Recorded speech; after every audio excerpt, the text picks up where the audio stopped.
रामकृष्ण हरी ज्ञानेश्वरी अध्याय 15वा ओवी क्रमांक 285 पासून. आत्मस्वरूपाला जाणणारा त्याच्याविषयी माऊली वर्णन करतात.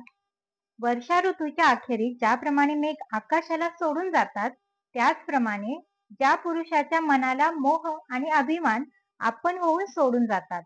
निर्धन आणि निष्ठुर अशा मनुष्यात ज्याप्रमाणे त्याचे आप्त सोडतात, त्याचप्रमाणे जे विकारांची सपाट्यात सापडत नाही.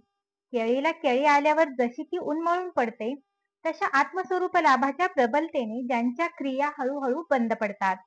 वृक्षाला आग लागल्यावर त्यावर बसणारे पक्षी ज्याप्रमाणे ते सोडून जातात, त्याप्रमाणे ज्यांना सर्व विकल्प सोडून जातात. ज्या भेद बुद्धिरूप पृथ्वीवर सर्व दोषरूप तृणाचे अंकुर फुटतात, त्या भेदबुद्धीची ज्याला गोष्ट सुद्धा माहीत नाही.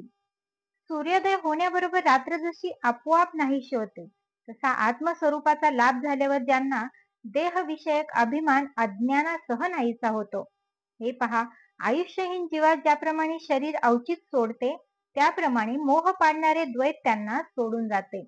परिसाला जसे लोखंड दुर्मिळ आहे किंवा सूर्याची व अंधाराची ज्याप्रमाणे गाठ पडत नाही, त्याप्रमाणे द्वैत बुद्धीचा ज्यांच्यापाशी सदोदित तोटा असतो.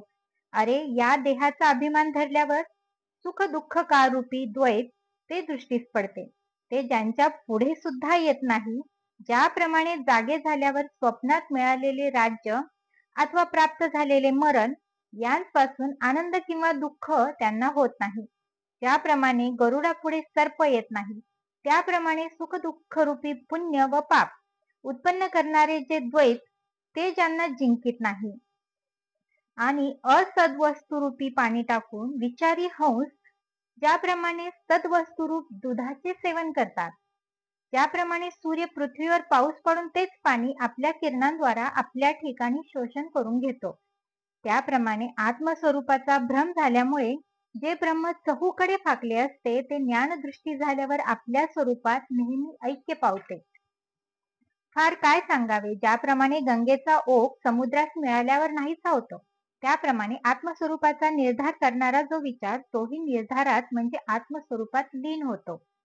ज्याप्रमाणे आकाशाची व्याप्ती सर्वत्र असल्यामुळे त्याला एका गावाहून दुसऱ्या गावात जाणे शक्य नाही, त्याप्रमाणे सर्वच आपले रूप असल्यामुळे अमुक एका पदार्थाचा अभिलाष आहे असे त्याला उरत नाही.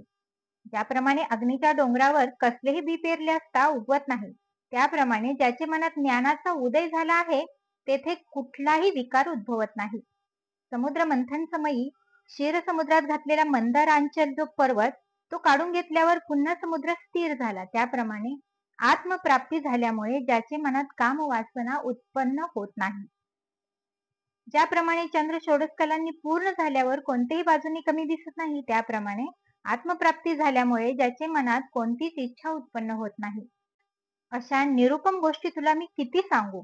त्याप्रमाणे वायूच्या पुढे परमाणू टिकत नाही, त्याप्रमाणे विषयाचे नावही ज्याला आवडत नाही. अशा प्रकारे हुतुभक्षण करणारा जो ज्ञानाग्नी, त्यात ज्यांनी सर्व विषय जाळून टाकले आहे, ते पुरुष सुवर्णात सुवर्ण मिळवल्याप्रमाणे त्या ठिकाणी ते प्राप्त होतात. त्या ठिकाणी म्हणजे कोठे म्हणशील तर ज्या पदाचा केव्हाही नाश होत नाही, अशी जी परमात्मा वस्तू तेथे प्राप्त होतात. दृश्यत्वाने पाहावे किंवा नेयत्वाने जाणावे किंवा अमुक आहे असे म्हणावे इत्यादी व्यवहार ज्याच्या ठिकाणी होतात, ती वस्तू ब्रह्म नव्हे, त्याला कोणीही दाखवू शकत नाही.